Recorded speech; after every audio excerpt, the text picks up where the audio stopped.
नमस्कार दोस्तों, स्वागत है आपका आपके इस YouTube चैनल एस्ट्रो एनालिस्ट पर। दोस्तों, आज का ये वीडियो मैंने बनाया है एक ऐसे ग्रह के बारे में जिसका नाम सुनते ही लोग डर जाते हैं, घबरा जाते हैं, इधर उधर देखने लगते हैं। जी हाँ, बिल्कुल सही पहचाना आपने। आज का ये वीडियो है राहु देव के बारे में। तो ये वीडियो आपको बताएगा आपकी कुंडली में जो राहु देव की स्थिति है उसको आप कैसे जानें, उसका प्रभाव कैसा रहेगा।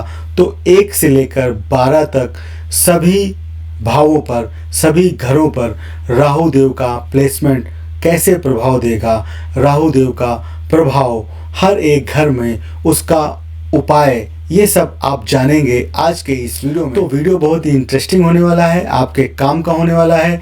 अंत तक बने रहिएगा हमारे साथ अपने इस YouTube चैनल पर। और दोस्तों, अगर अभी तक आपने अपने इस YouTube चैनल को सब्सक्राइब नहीं किया है तो तुरंत इसे सब्सक्राइब कर लें, बेल आइकन को प्रेस कर दें और इसी तरीके की एस्ट्रोलॉजी से संबंधित नई नई जानकारियों के लिए बने रहें हमारे साथ, हमारे इस YouTube चैनल पर, हमारे इस चैनल पर, एस्ट्रो एनालिस्ट पर।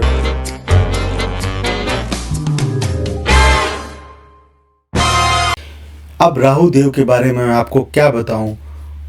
जैसा कि आप सभी लोगों को विदित ही होगा कि असुर और देव जब समुद्र मंथन कर रहे थे तो 54 देव थे और 54 असुर थे। उन सभी 54 असुरों में एक असुर था स्वरभानु, जिसका नाम था स्वरभानु।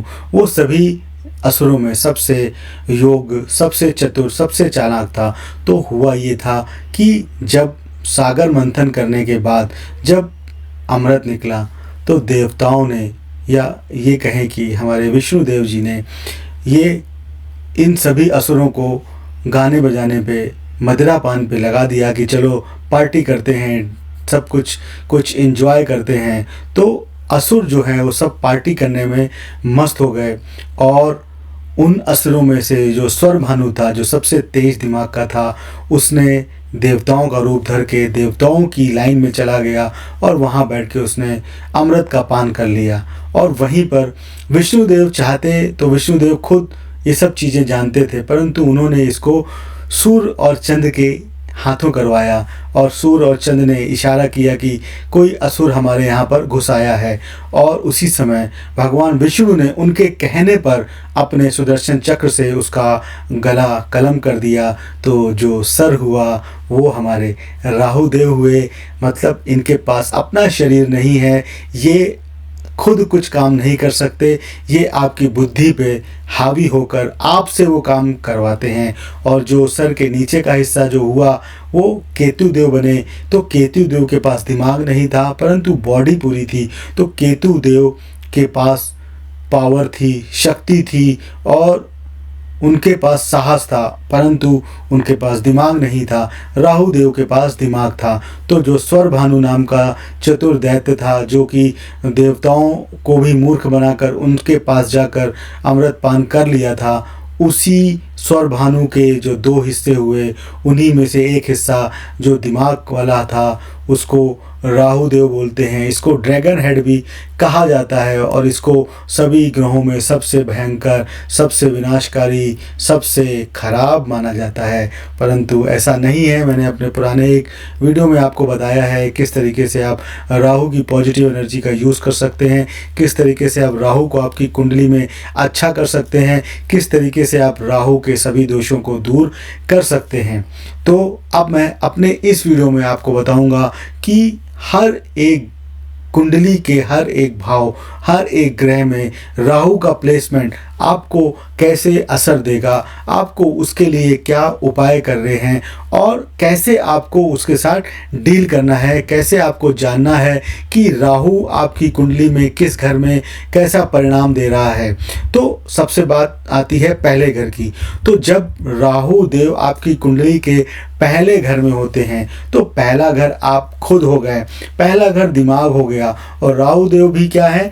राहु देव भी दिमाग ही हैं। तो राहु देव जब प्रथम घर में होते हैं, प्रथम भाव में होते हैं, प्रथम हाउस में होते हैं, तो वो एक मतवाले हाथी की तरह बर्ताव करते हैं, एक राजा की तरह बर्ताव करते हैं जो कि कुर्सी पर बैठा हुआ है और ये आपके मन पे कंट्रोल करता है। ऐसे लोग काफ़ी चालाक होते हैं, हर काम को करने की सोचते हैं। चूँकि राहु देव का मतलब क्या है, अटैचमेंट, ये भी ले लो वो भी ले लो, कुछ छोड़ना नहीं है। तो ऐसे लोग जो होते हैं वो हर एक चीज़ को जानकारी लेने की कोशिश करते हैं, हर एक चीज़ को अपने दिमाग में भरने की कोशिश करते हैं, हर एक चीज़ को पाना चाहते हैं।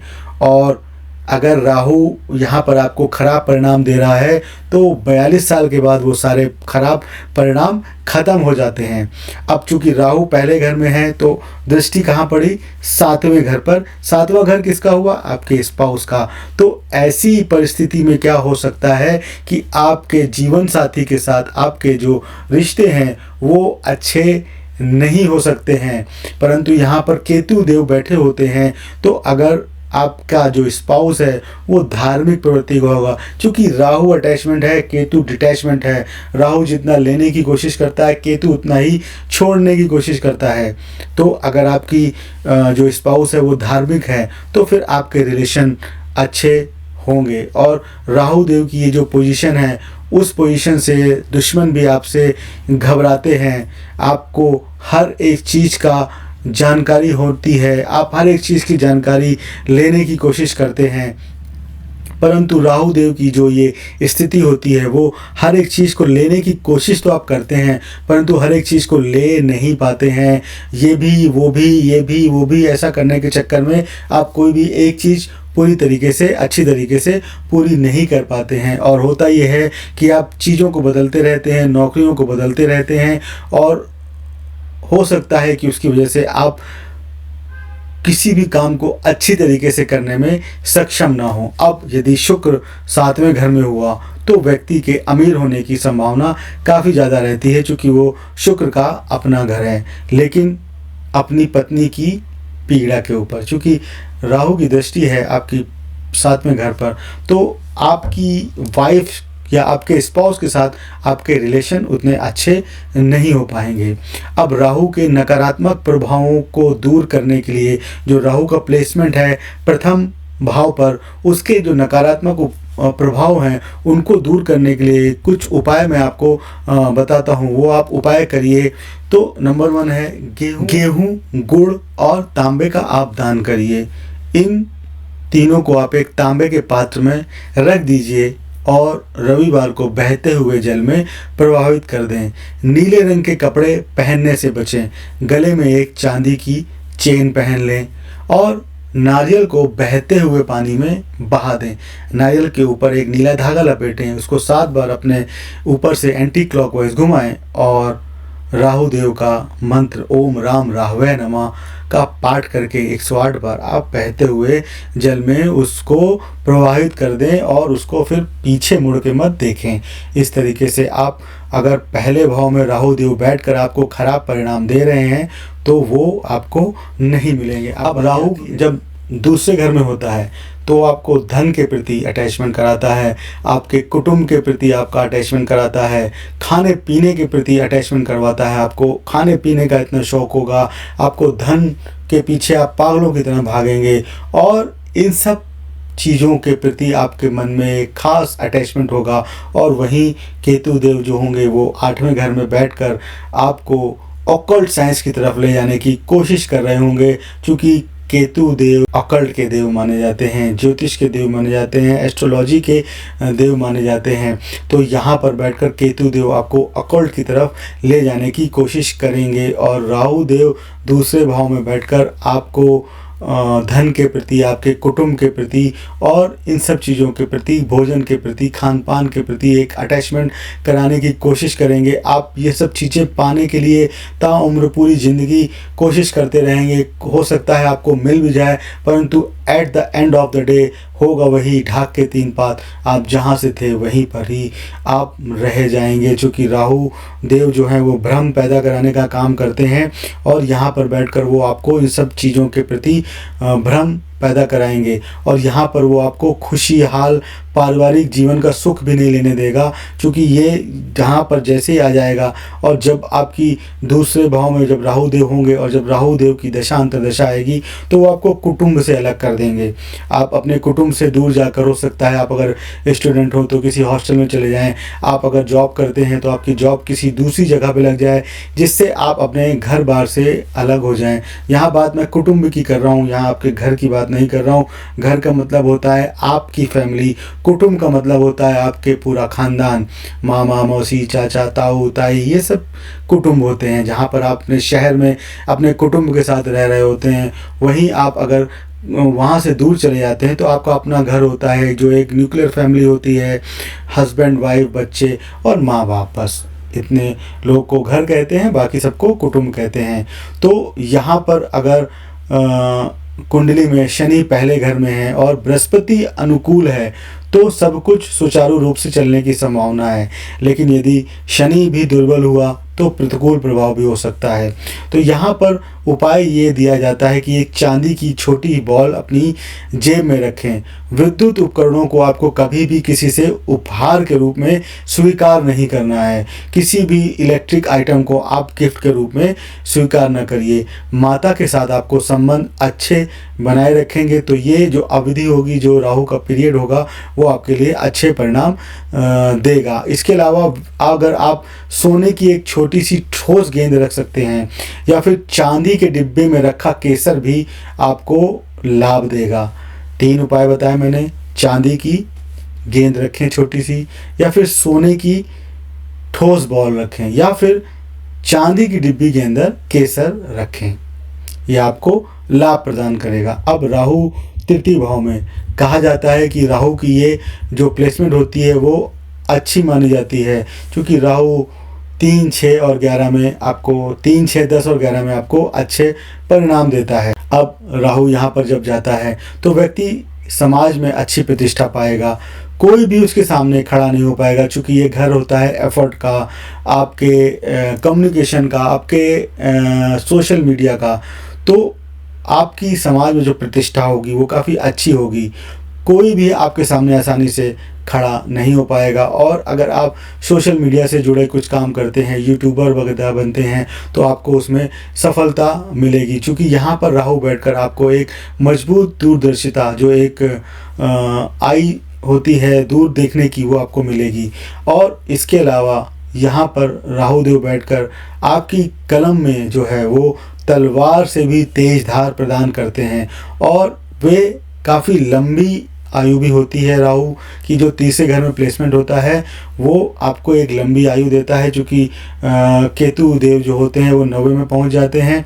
लेकिन शनि की 7.5 में जो समय आता है वो काफ़ी खराब जाता है। अब राहु का ये प्लेसमेंट जो होता है वो आपकी उम्र के 22वें वर्ष के बाद से आपको अच्छे परिणाम देने लगता है। आप एक अच्छे लेखक बन सकते हैं, आपकी कलम में तलवार से भी तेज धार हो सकती है, परंतु दुर्बल स्थिति में चंद्रमा उनके लिए दुख का कारण भी बन सकता है। यदि शुक्र को शुभ स्थिति में रख सकते हैं आप, तो आपके ससुराल में भी धीरे धीरे वृद्धि होगी और आपको भी जीवन में भी वृद्धि होगी। अब इस जगह पर राहु के बैठने के उपाय क्या हैं? चांदी पहनने की आपको हम सलाह देंगे कि आप चांदी को पहन सकते हैं, या फिर आप 400 ग्राम धनिया को बहते पानी में गिरा दें, इससे इसके हानिकारक प्रभाव से आपको कुछ राहत मिल जाएगी। या फिर 400 ग्राम बादाम आलमंड्स को बहते हुए पानी में गिरा दें, इससे भी आपको सहायता मिलेगी। अब राहु देव की जो स्थिति है चौथे घर में, चौथा घर आपका घर है, माता का घर है, आपकी प्राइमरी एजुकेशन है, और आपके गाड़ियां हैं, आपकी जो पूरी तरीके से आपके इर्द गिर्द ही घूम रहा है, आपके जो घर बार है, आपकी जो बेसिक एजुकेशन है, या घर में रहकर आप जॉब करते हैं, वर्क फ्रॉम होम करते हैं, ये सब चीज़ें चौथे घर से देखी जाती हैं, माता से देखी जाती हैं। तो चूँकि चौथा घर चंद्रमा का है जो राहु का शत्रु है, जैसे मैंने आपको शुरुआत में कहानी बताई थी, चंद्रमा और सूर्य को राहु जो स्वर्ण भानु था, उसने बोला था कि मैं तुमको जब तक दुनिया रहेगी तब तक मैं जब जब तुम्हारे पास आऊँगा तब तब मैं तुम पे ग्रहण लगाऊंगा और तुम्हारी जो ये घमंड है उसको मैं चूर चूर करूंगा। तो चंद्रमा को अपना शत्रु मानता है राहु। तो जब राहु इस घर में लाभकारी होगा तो व्यक्ति स्वाभाविक रूप से बुद्धिमान होगा, धनवान होगा और समझदारी से चीज़ों पर पैसा खर्च करने वाला होगा। तीर्थ यात्रा पर जाना भी उनके लिए शुभ होगा। और यदि शुक्र लाभकारी है आपकी कुंडली में तो ससुराल वाले भी आपको शादी के बाद आपको मदद करेंगे और आपको हर समय सहायता प्रदान करेंगे। अब जब चंद्रमा उच्च का होता है, उनके पास बुध ग्रह से जुड़े जो उनके रिश्तेदार होते हैं, जैसे कि मौसी हो गई, बहन हो गई, उनसे पैसा कमाने के भी जो है काफ़ी अवसर प्रदान करते हैं और उनसे लाभ पाने का भी अवसर मिलते हैं या मौका मिलते हैं, उनसे आपको लाभ मिलेगा। अब यदि राहु यहाँ पीड़ित हुआ, चंद्रमा भी कमज़ोर हुआ, तो वह अपनी माता से जो उनको संपत्ति मिलने वाली होगी वो भी नहीं मिलेगी। माता अपनी संपत्ति दूसरे बेटे को दे देगी, बेटी को दे देगी, इनको नहीं देगी। यदि आप लकड़ी का कोयला इकट्ठा कर रहे हैं, शौचालय को बदला रहे हैं, जमीन में ओवन स्थापित कर रहे हैं या घर में छत का फेरबदल कर रहे हैं, तो वो आप राहु को पीड़ित कर रहे हैं। ये सब अगर आप कर रहे हैं तो बंद कर दीजिए। अब उपाय, चांदी पहनने से आपको कुछ फ़ायदा मिलेगा। 400 ग्राम धनिया या 400 ग्राम बादाम को बहते हुए पानी में डालने से राहु का जो दर्द होता है उसमें आपको राहत मिलेगी। अब 5वें घर में राहु, तो 5वां घर काल पुरुष की कुंडली में होता है सूर्यदेव का। अब सूर्यदेव और राहु देव की भी मित्रता तो है नहीं। अब 5वां घर सूर्यदेव से संबंधित होने की वजह से पुरुष संतान को दिखाता है। यदि यहाँ पर राहु लाभकारी है तो जातक धनवान होता है, बुद्धिमान होता है, स्वस्थ जीवन का अनुभव कर सकता है, उसकी आय के स्रोत बढ़ सकते हैं और वो उन्हें धीरे धीरे आगे बढ़ा सकता है। यदि वो भक्त या दार्शनिक हुआ तो भी अच्छे परिणाम मिलेगा। अब यहाँ पर चूंकि 5वां घर को हम लव से भी जोड़ते हैं, तो यहाँ पर बैठकर राहु जो है वो किसी के भी प्रति अट्रैक्शन प्रदान कर सकता है, आपके कई सारे अफेयर्स हो सकते हैं, ये सब चीज़ें भी राहु आपको दे सकता है। और यहाँ पर राहु बैठे हैं तो 11वें घर में केतु देव बैठे होंगे, तो आपका सोशल सर्किल से आपका थोड़ा सा कटाव हो जाएगा, क्योंकि राहु देव सोशल सर्किल से आपको काट देंगे। अब यदि राहु पीड़ित है, चूँकि ये बच्चे का स्थान है, आपके बेटे का स्थान है, आपके चाइल्ड का स्थान है, तो गर्भपात हो सकता है। बेटे के जन्म के बाद उसकी पत्नी का, आपकी बेटे के जन्म के बाद आपकी पत्नी का स्वास्थ्य 12 वर्षों तक खराब रह सकता है। यदि बृहस्पति भी 5वें घर में है तो उनके पिता का स्वास्थ्य भी खराब हो सकता है। अब उपाय क्या होंगे इसके? उपाय, चांदी से बना हाथी रखिए आप अपने घर में, उससे आपको राहत मिलेगी। इसके अलावा शराब, मांसाहार और व्यभिचार से भी दूर रहिए आप, तो आपको राहु देव जो है वो अच्छे परिणाम देंगे। अब 6ठे घर में राहु, तो 6ठा घर 3 तरीके के रोग ऋण रिपु का होता है और यहाँ पर राहु का प्लेसमेंट काफ़ी अच्छा माना जाता है, क्योंकि राहु एक मायावी ग्रह है। तो राहु यहाँ पर बैठकर आपको, आपके जो दुश्मन होते हैं वो आपसे विजय नहीं प्राप्त कर पा सकते कभी भी। राहु का ये जो प्लेसमेंट है वो काफ़ी अच्छा प्लेसमेंट होता है। तो यहाँ का जो राहु है, चूँकि काल पुरुष की कुंडली में 6ठा घर जो होता है वो बुध का होता है या केतु से प्रभावित होता है, तो यहाँ राहु काफ़ी अच्छे परिणाम देता है। जातक कपड़े और पैसे पर अधिक खर्च करने का इच्छुक होगा, अपने जीवन का आनंद लेगा, दुश्मन उसके सामने टिक नहीं पाएंगे। किसी भी कंपटीशन में पार्टिसिपेट करेगा उसमें वो सफल हो जाएगा, क्योंकि राहु देव के सामने टिकना किसी के बस की बात नहीं है। अब यहाँ पर वो बुद्धिमान और विजयी तो होंगे, परंतु अगर राहु पीड़ित हुआ तो अपने भाइयों और दोस्तों को नुकसान पहुँचा सकते हैं। जब बुध या मंगल देव 12वें घर में होंगे तो राहु आपको खराब परिणाम देगा और वो विभिन्न बीमारी और धन की हानि से भी आपको पीड़ा देगा। अब आपको इसका उपाय क्या है? काम पर जाते समय छींकना उनके लिए अच्छे संकेत नहीं है, इसलिए कभी भी अगर आप जा रहे हैं काम पे, छींक आ जाए, बैठ जाइए, पानी पीजिए, थोड़ी देर के बाद निकलिए। अब उपाय, यहाँ पर आपको उपाय क्या बताए जाते हैं? उनको एक पालतू कुत्ता रखना चाहिए, वो भी काले रंग का, अपने घर में काले रंग का पालतू कुत्ता रखिए। उनको जेब में शीशा रखने की भी सलाह दी जाती है। जो कांच की बॉल्स आती जिनसे हम लोग बचपन में खेलते थे, उनको उनकी गोलियां आप अपनी जेब में रखिए। और अपने भाई बहनों को कभी नुकसान ना पहुंचाइए। उनके साथ आपको अच्छे रिलेशंस बना के रखने चाहिए।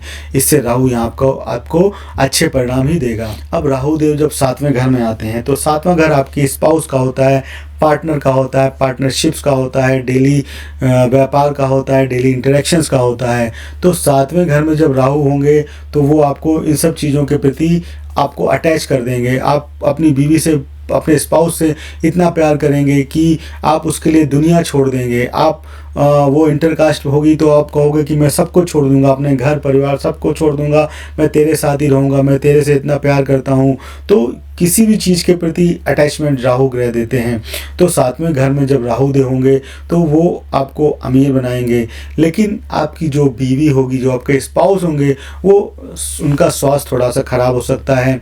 अपने शत्रुओं पर भी विजय प्राप्त करने में सक्षम होते हैं राहु का ये जो प्लेसमेंट होता है। और अगर शादी जो है वो 21 साल से पहले, जो कि आज की दुनिया में तो पॉसिबल नहीं, आजकल के समय में पॉसिबल नहीं है, तो वो अशुभ हो सकती है। तो आजकल की जो लाइफ स्टाइल है उसके हिसाब से तो 28-30 एक आम बात हो गई है। तो 21 साल से पहले अगर शादी होती है तो वो अशुभ होती है और इस स्थिति से बचना चाहिए, नहीं तो दोनों में से किसी एक की मृत्यु होने के चांसेस रहते हैं।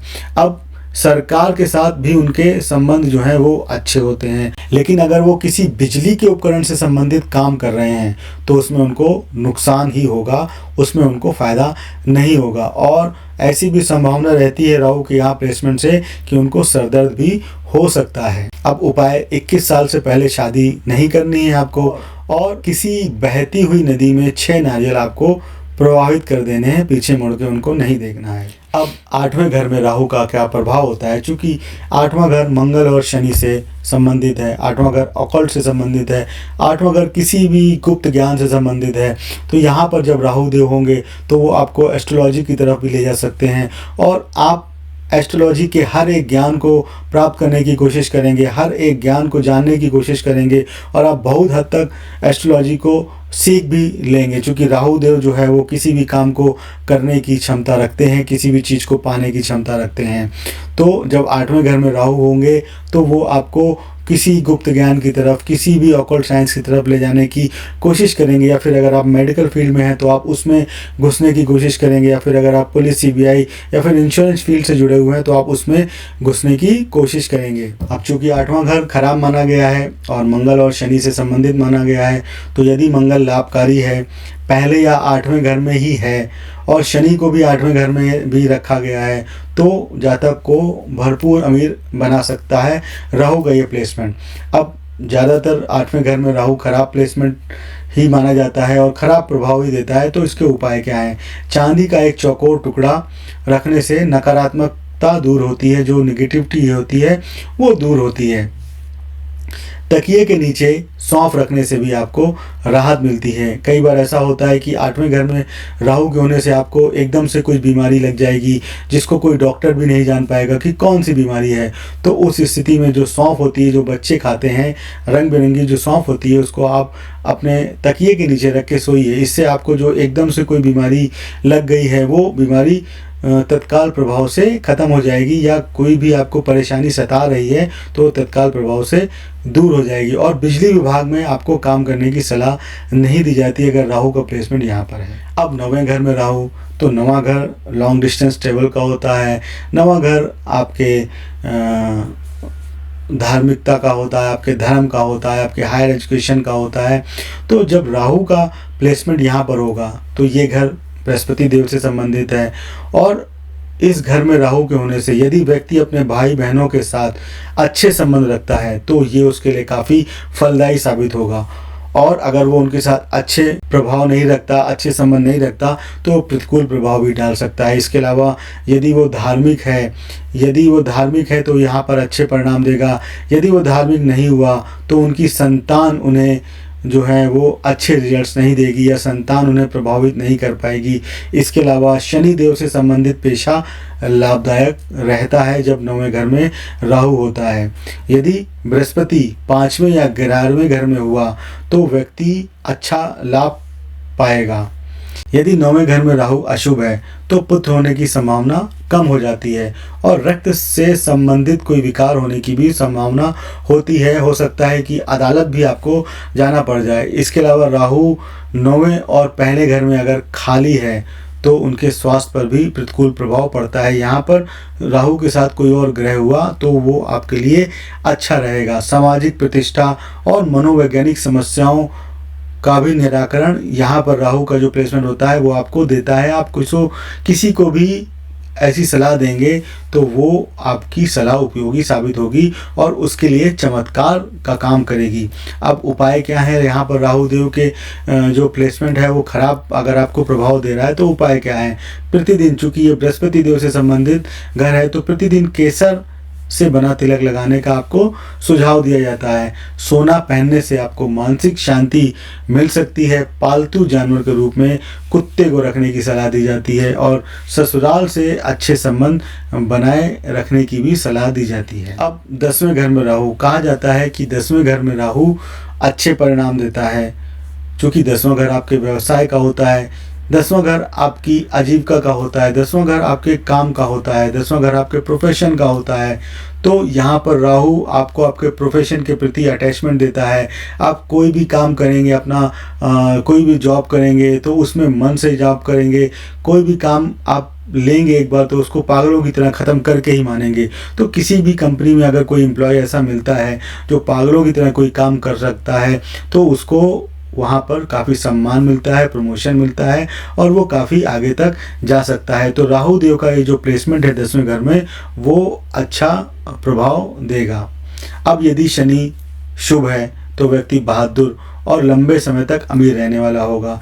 यदि शनि अच्छा नहीं हुआ तो इसके प्रतिकूल परिणाम भी मिल सकते हैं और जातक समाज में सभी से सम्मान पाएगा इस स्थान पर। और ऐसे स्थान में राहु का प्लेसमेंट अक्सर नेता भी बनाता है आपको। आपका जो सामाजिक दायरा है वहाँ पर आपका एक भौकाल क्रिएट हो जाता है और नेताओं का भौकाल ही होता है। तो जब राहु देव यहाँ पर होते हैं तो वो प्रोफेशन का भी स्थान है तो वो आपको नेता भी बना सकते हैं। जो भी बड़े बड़े नेता होते हैं उनके राहु का प्लेसमेंट 10वें या 11वें में ही पाया जाएगा। अब यदि 10वें घर में राहु चंद्रमा के साथ है तो ये एक राजयोग बनाता है और उनके पिता के लिए काफ़ी भाग्यशाली साबित होता है। अब यदि 10वें घर में राहु है तो ये व्यक्ति की माँ पर प्रतिकूल प्रभाव डालेगा। चूँकि 10वें के सामने है चौथा घर जो है वो माँ का है। यदि चंद्रमा 4th हाउस में अकेला है तो उसकी आंखों पर भी नकारात्मक प्रभाव पड़ सकता है और उसे सिर दर्द और धन की हानि होने की भी संभावना रहती है। तो यहाँ पर उपाय क्या बताए जाएंगे? उन्हें नीली या काली टोपी पहनने की कोशिश करनी चाहिए। उन्हें सिर को ढकना अनिवार्य बताया गया है। 10वें घर में जब राहु होता है तो सिर को ढकने से आपको काफ़ी अच्छे परिणाम मिलते हैं। कहा जाता है कि सिर को खाली नहीं छोड़ना चाहिए। अब मंदिर या नदी में 400 ग्राम चीनी चढ़ाने से भी आपको पॉजिटिव एनर्जी मिलती है। तो आप मंदिर या नदी में 400 ग्राम चीनी चढ़ा दीजिए, मंदिर में चढ़ा दीजिए, नदी में बहा दीजिए। और अगर आप दृष्टि बाधित लोगों को भोजन कराएंगे तो भी आपको काफ़ी अच्छे परिणाम राहु के इस घर में प्लेसमेंट से मिलेंगे। अब 11वें घर में राहु कैसा परिणाम देता है? तो 11वां घर शनि और बृहस्पति दोनों से संबंधित होता है। कालपुरुष की कुंडली में ये शनि की मूल त्रिकोण राशि है। तो जब तक व्यक्ति के पिता जीवित हैं व्यक्ति अमीर बन सकता है। और यदि वो, क्योंकि 11वां घर जो है वो आपके सोशल सर्किल से भी रिलेटेड है और सोशल सर्किल, चूँकि राहु जो है वो आपको आपके मित्रों के प्रति इतना अटैच कर देता है कि आप मित्रों के बिना कुछ भी नहीं कर पाएंगे। कहीं भी जाना है आपको मित्र चाहिए, कुछ भी काम करना है आपको मित्र चाहिए। तो यदि दुष्ट मित्र आपको मिल गए तो फिर आपको वो गर्त में भी पहुंचा सकते हैं। यदि जन्म के समय मंगल भी राहु के साथ 11वें घर पर है तो किसी को खुश करने के लिए कुछ भी कर दे परंतु वो व्यक्ति कभी उससे खुश नहीं हो पाएगा। क्योंकि सोशल सर्किल में राहु और मंगल आ गए, मंगल मतलब उनसे उनके मन में द्वेष की भावना आ ही जाएगी। यदि बृहस्पति या शनि तीसरे या 11वें घर में है तो चांदी के गिलास में पानी पीना आपके लिए अच्छा साबित हो सकता है।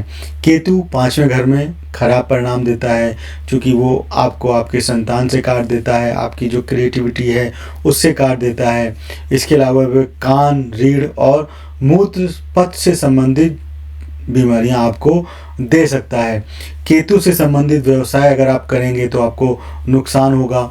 उपाय जैसा कि मैंने पहले ही बताया है कि चांदी के गिलास में अगर आप पानी पिएंगे तो आपके लिए फलदायक होगा। इसके अलावा उपहार के रूप में कभी बिजली के उपकरण नहीं लेने। आपको कोई भी इलेक्ट्रिक आइटम अगर आपको कोई गिफ्ट दे रहा है तो उससे मत लीजिए, उसको मना कर दीजिए। उसको बोलिए कि मुझे कुछ और दे दीजिए, ये मैं नहीं ले पाऊँगा। उन्हें नीले, नीलम, हाथी दांत से बनी हुई कोई चीज़ या हाथी खिलौने के रूप में भी अपने पास नहीं रखना चाहिए, क्योंकि वो उनको खराब परिणाम देगा। अब आखिरी घर आया 12वां घर। 12वां घर 12वां भाव, जो कि आपको मोक्ष प्राप्ति की ओर ले जाता है। आपको किसी भी घर का वो लॉस का घर होता है 12वां। तो 12वां घर चूँकि बृहस्पति देव का होता है, मीन राशि का होता है, जली राशि का होता है और ये बेडरूम को भी दर्शाता है। तो राहु यहाँ पर मानसिक परेशानी देता है और बहनों और बेटियों पर अत्यधिक खर्च होता है आपको। हालांकि यदि मंगल यहाँ राहु के साथ है तो वो अच्छे परिणाम आपको दे सकता है। झूठे आरोप भी आप पर लग सकते हैं। आत्महत्या के बारे में भी सोच सकते हैं, क्योंकि राहु यहाँ पर आपको सुसाइडल प्रवृत्ति देता है, क्योंकि यहाँ पर एक आइसोलेशन का ये भाव है, अलगाव का एक भाव है। तो राहु जब यहाँ पर आता है तो अलगाव के प्रति आपको इतना अटैच करेगा, मतलब आपको उसी के बारे में सोचने को मजबूर कर देगा। तो यहाँ पर राहु जो है वो सुसाइडल प्रवृत्ति भी लेकर आता है। इसके अलावा उनके ऊपर झूठे आरोप लगते हैं, आत्महत्या के बारे में सोच सकते हैं। झूठ बोलने और दूसरों को धोखा देने में राहु और खराब हो जाता है। इसलिए झूठ बोलना और किसी को धोखा देने से बचना चाहिए। यदि किसी नए काम की शुरुआत आप करने जा रहे हैं और छींक देते हैं तो फिर आपको वो काम नहीं करना है, वहीं पर बैठ जाना है। ऑफिस जा रहे हैं तो भी आपको नहीं जाना है, कहीं जा रहे हैं तो आपको थोड़ी देर बैठ के पानी पीने के बाद ही आगे जाएंगे, नहीं तो आपको बहुत खराब परिणाम देगा। इसके अलावा आप शक्तिशाली राहु यंत्र का उपयोग करें। अगर राहु यहाँ पर आपके खराब परिणाम दे रहा है, खराब पोजीशन में है, नहीं तो आप पर चोरी, बीमारी और झूठे आरोप भी लगते रहेंगे। अब उपाय क्या है? जब भी आपकी रसोई में खाना बने तो आप रसोई में ही बैठकर भोजन करिए। ये एक काफ़ी अच्छा उपाय माना जाता है राहु अगर 12वें घर में है। इसके अलावा मंगल भी इससे अच्छा होता है आपका, तो आपको एक साथ 2 ग्रह आपको अच्छे परिणाम दे जाएंगे। इसके अलावा स्लीप, आप जो सोने जाएं तो तकिए के नीचे सौंफ और चीनी भी रख लें। सौंफ और चीनी रखने, या फिर जो बच्चे के खाने वाली सौंफ आती है, मीठी मीठी सौंफ जिसके ऊपर कोटिंग होती है सफ़ेद, हरी, नीली, पीली, वैसी, उसका एक पैकेट ले लें दुकान से और उसको अपनी तकिया के नीचे रखकर सोएं। तो इससे राहु आपको अच्छे परिणाम देगा। तो दोस्तों, ये हो गई राहु के 1 से लेकर 12 तक सभी घरों पर प्लेसमेंट और सभी घरों में उसका क्या प्रभाव है, और उन सभी के बारे में मैंने आपको एक एक करके उपाय भी बताए, किस तरीके से आप उपाय करके आप राहु के जो नेगेटिव इफ़ेक्ट्स हैं उनको दूर कर सकते हैं और राहु को अपनी ज़िंदगी में एक अच्छी तरीके से यूटिलाइज़ कर सकते हैं। राहु की पॉजिटिव एनर्जी को आप यूटिलाइज़ कर सकते हैं। और अगर आपने मेरा पुराना वीडियो जो राहु की एनर्जी को आप किस तरीके से अच्छा बना सकते हैं, किस तरीके से यूटिलाइज़ कर सकते हैं, नहीं देखा तो उसको आप डिस्क्रिप्शन में जाकर जो प्लेलिस्ट है वहाँ से जाकर आप देख सकते हैं। तो दोस्तों, आशा करता हूँ आपको आज का ये वीडियो पसंद आया होगा। अगर आपको आज का ये वीडियो पसंद आया तो प्लीज़ इसे लाइक करें, शेयर करें, सब्सक्राइब कर दें, और अगर अभी तक आपने बेल आइकन को प्रेस नहीं किया है तो तुरंत उसे प्रेस कर दें। और एस्ट्रोलॉजी से कंसल्टेशन के लिए आप हमारा टेलीग्राम ग्रुप ज्वाइन कर लीजिए। हमारी वेबसाइट www.analystastro.com पर विजिट करिए, या फिर हमारी ऐप एस्ट्रो एनालिस्ट को आप प्ले स्टोर से डाउनलोड कर सकते हैं और हमसे संपर्क कर सकते हैं अपनी कुंडली के विश्लेषण के लिए। तो नमस्कार दोस्तों।